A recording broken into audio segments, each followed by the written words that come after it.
So, I'm not going to go ahead and look at Omega's animations. You can go ahead and look at them on the Dokkan Twitter. They look absolutely amazing. They're on Dokkan Twitter, they're on YouTube, they're basically out everywhere for everyone to look at. So, shout out to Goresh for the translations for LR Omega Shenron.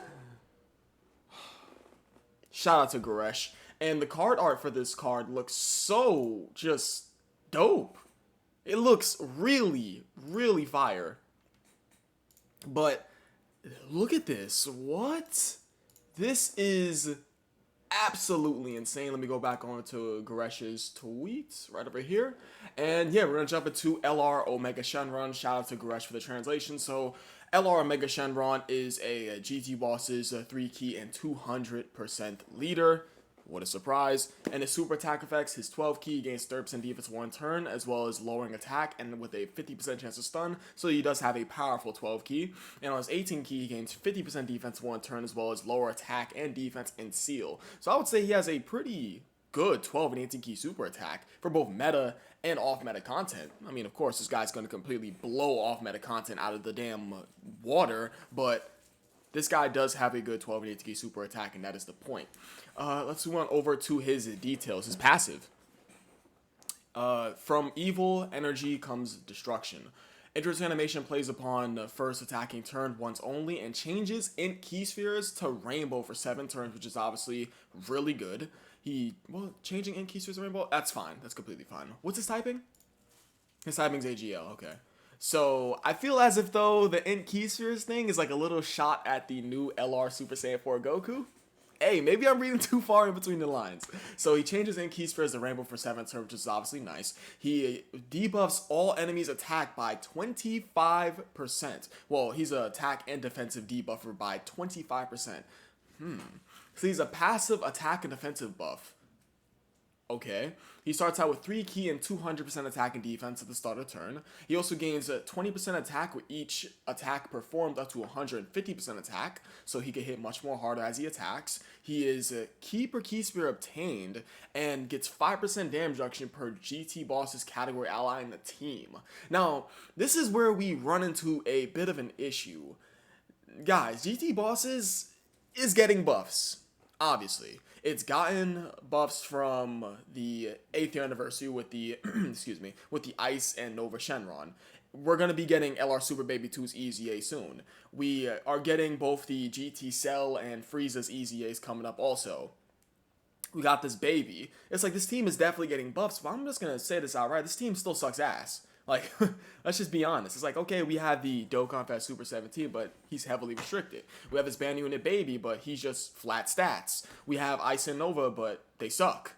We're getting both these guys as easy as, which I haven't looked at, but I'm pretty sure it's not enough. It's just not enough.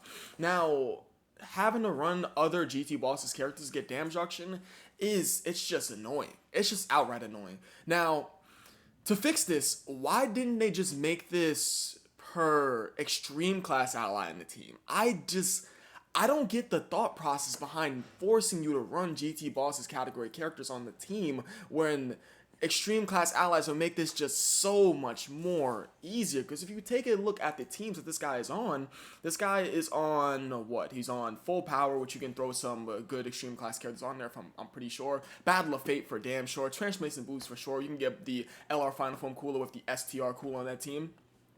It's like, on these other teams where you could throw these extreme class characters on there, that would just make it way more easier to get his damage reduction, rather than you having to run GT bosses characters. It's not enough.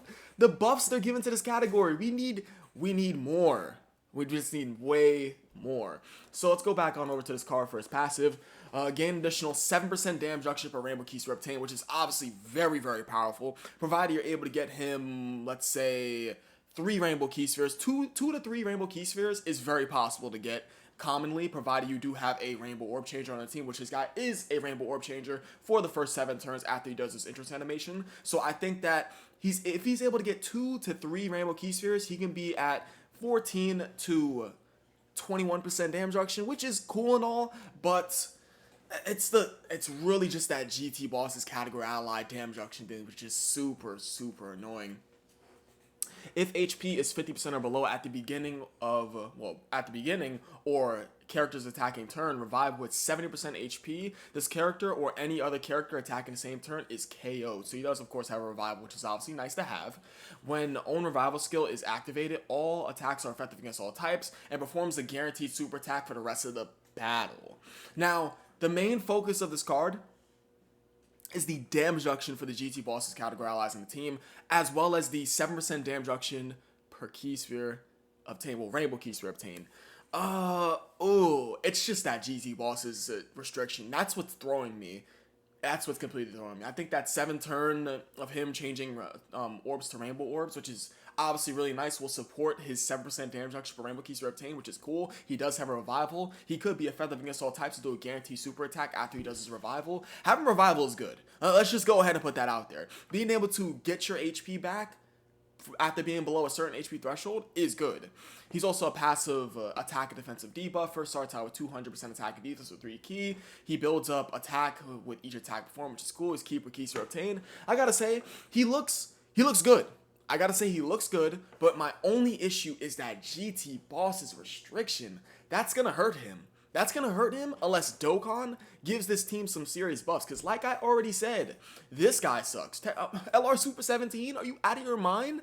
He's ass. Ice and Nova, ass. Baby, we gotta see what his EZA looks like. The Battlefield LR Shadow Dragons, they suck. Come on, man. Is it like, it's crazy to say that this team is getting buffs, but it still sucks. It still sucks. It's mind-boggling. It's fucking mind-boggling. All right. And his active skill, the minus energy Powerball. The conditions can be activated once 3 or more turns have elapsed from the start of battle, and targeted enemy is in the attack or defensive down status, or once 6 or more turns have elapsed from the start of battle. So that's not that bad. That's not that bad, because you can either get it on turn 3 while the enemy's attack and defense is down, which is obviously easy because this guy is a passive attack and a defensive debuffer inside his passive. So his conditions, they don't seem hard to get, but provided you're going up against some of these tougher bosses that nullify everything, including attack and defensive debuffs, then this is going to be a little annoying because you'll then have to wait till turn 6. But even if you do think about it in that manner, once he waits for that 6th turn, he's still going to be changing rainbow key spheres. It's still something there. The effect temporarily greatly raises attack and deals ultimate damage to enemy, lowers attack and defense by 30% for 1 turn, and nullifies 1 action. So he debuffs the enemy's attack and defense by 30% for 1 turn and nullifies enemy action once. So nullifying enemy action is obviously powerful, but the attack and defensive lowering is not going to really do much for you because these bosses are not, you can't have their attack lower. Like, sure, you have some like cases like with the Metal Cooler Core, before you go into the final phase, you fight the Metal Cooler Arm and you can attack debuff and this guy would be great there. You can, I don't know, I can't think of another boss that could be like defensive or attack debuffed, but provided you're able to use that, it's good. But if you can't, it's just like, it's kind of useless there, if you think about it.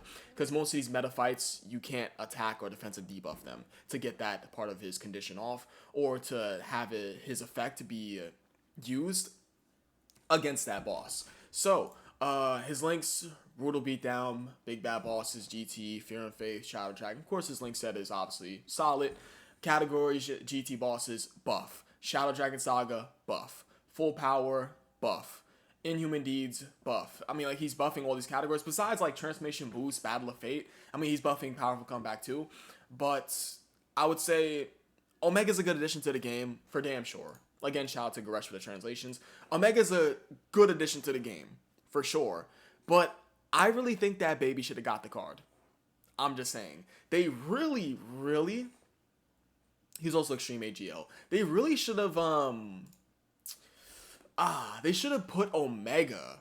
They should have used Omega as the Part 2 LR for the 8th year instead of using him now. Oh my, this is something else. So I think that is really about it. My only gripe with this card is that GT bosses restriction. That shit is gonna be annoying. Provided you do not run those GT bosses characters, on the team, then you have to rely on him getting that 7% damage reduction Rainbow Keys are obtained. But even then, that's really all I have to say about this card. I appreciate you guys watching. You guys are the best. I'll catch you guys next video, and I love you all. Peace.